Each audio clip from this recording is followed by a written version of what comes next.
edukasyon ang susi sa transformasyon.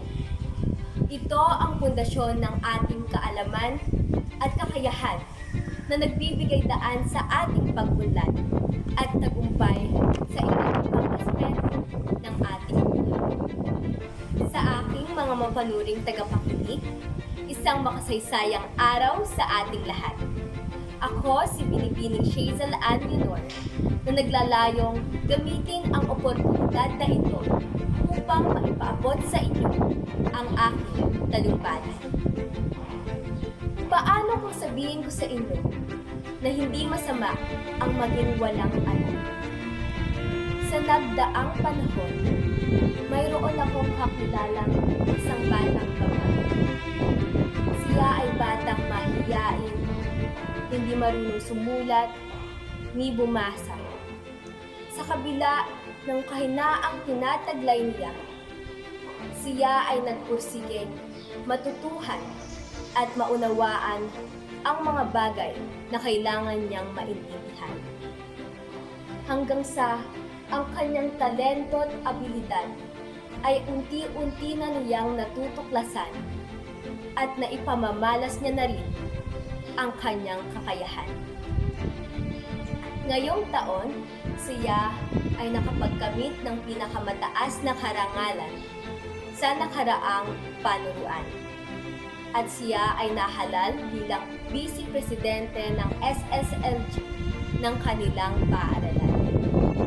Ang batang ito ay ako. Masasabi kong hindi masama ang maging walang alam. Basta't bukas ang iyong isipan na matutuhan ang mga bagay na hindi mo pa nalalaman.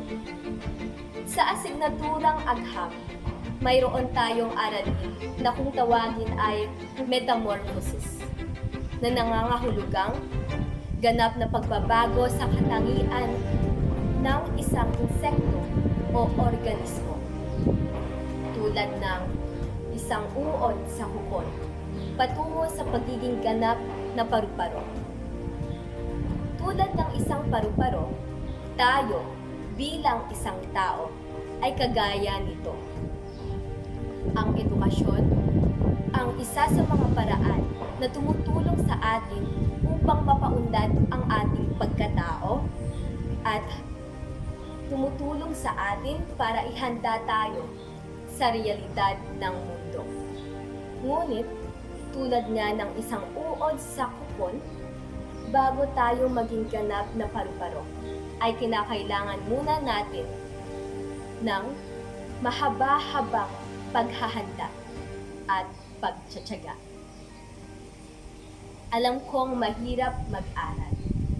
Marami tayong pagsubok, paghihirap, at mga problemang nararanasan. Ngunit dapat ay huwag tayong sumuko.